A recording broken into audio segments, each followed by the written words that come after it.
Hello students, in this video we are going to see how to find out whether a number is a buzz number or not, and then we'll also be looking at how to find the HCF of any two numbers.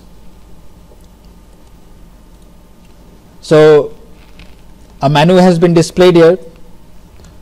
Option 1 is for buzz number and option 2 is for calculating the GCD or HCF. Let's check 1. Okay, when I enter 1 and let's input 17, so 17 is a buzz number. Let's input some other number for checking buzz number. Let's say 15, so 15 is not a buzz number.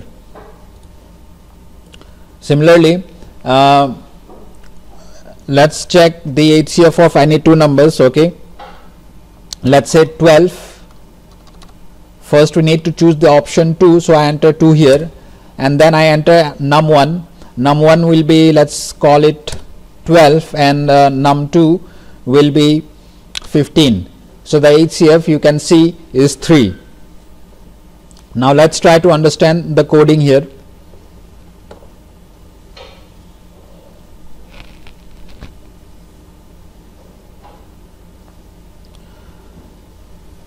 So I've displayed a menu.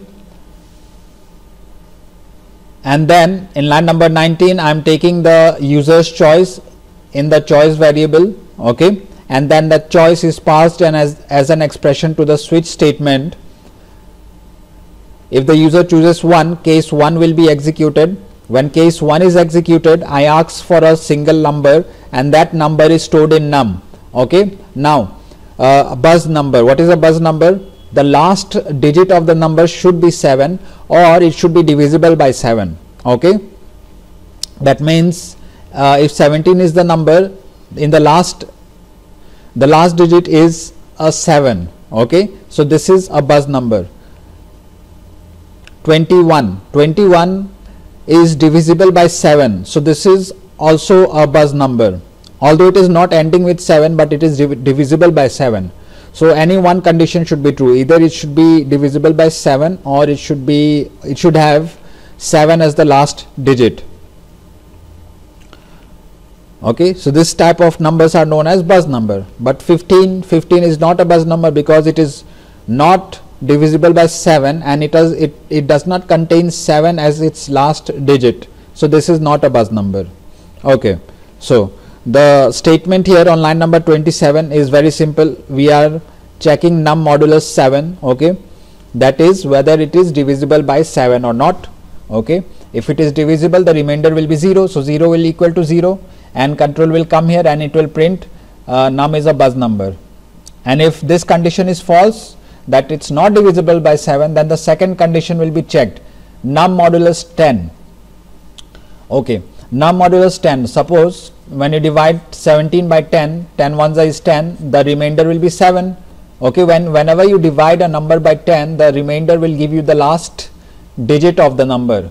Okay, so here we have 7. Let's take 1, 2, 3. Divide 1, 2, 3 by 10. So 10 ones is 10, 23. 10 twos are 20. Again, the remainder is giving me the last digit. Okay, so we want to check whether it's 7 or not. So I write here num modulus 10 is equal to 7. Okay, if num is 17, then this condition will be true. If it is 18, it will not be true. Okay, so this was buzz number. Let's talk about HCF now. So if the user chooses option 2, the second case will execute. Here I am asking for two numbers and storing it in the variables num1 and num2, and then I am using the math.max and the math.min function to find out the bigger and the smaller number. Okay, because we need to divide the bigger number. Suppose 15 and 12. If num1 is 12 and num2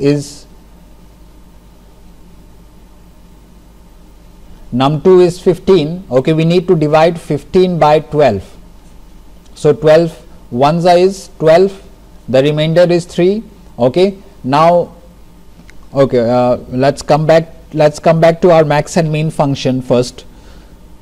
max function will return me 15, okay, and 15 will be assigned to max, and the minimum function will return me 12, so that will be assigned into minimum.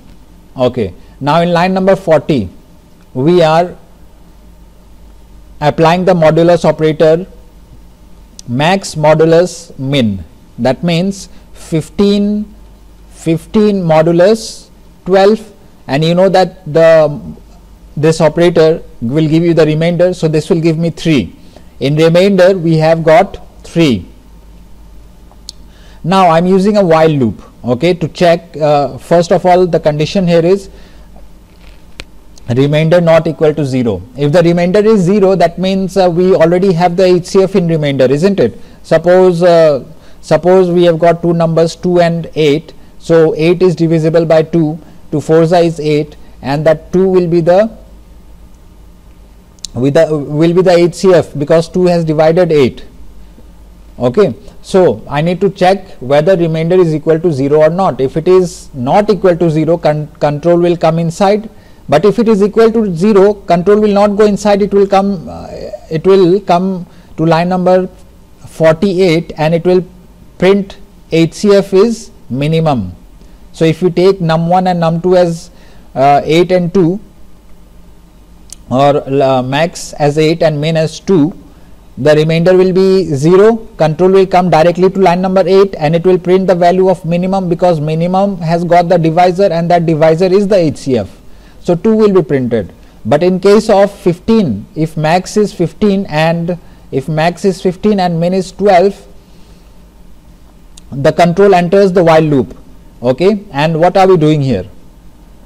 We already know that the remainder is not 0. That means, okay, if the control has entered the while loop, we know that the remainder is not 0. That means our next divisor should be 12. Sorry, our next divisor should be 3. That means the previous remainder will become the divisor,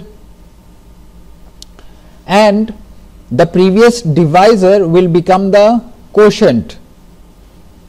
Okay, the previous divisor will become the quotient. So our previous divisor was min, isn't it?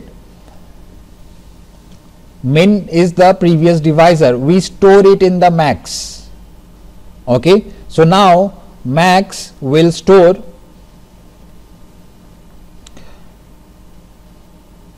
12. Okay, previously max was storing 15. Now after the execution of this line, max will store 12, and then we assign the remainder to min. Okay, remainder is 3, remainder value is 3, so that 3 will be assigned to min. Now when we do max modulus min, it will be 12 modulus 3. Okay, that is what is done in line number 46. So max modulus min, this time a remainder will be 0. Control will come here to the condition part, and 0 is not equal to 0. Condition is false. Condition is false. We are outside the loop. Okay, we are outside the loop, and it will print the value of min, because min is the divisor and it is the HCF also. Okay, so the loop here is just deciding which will be the quotient, sorry, which will be the dividend and which one will be the divisor.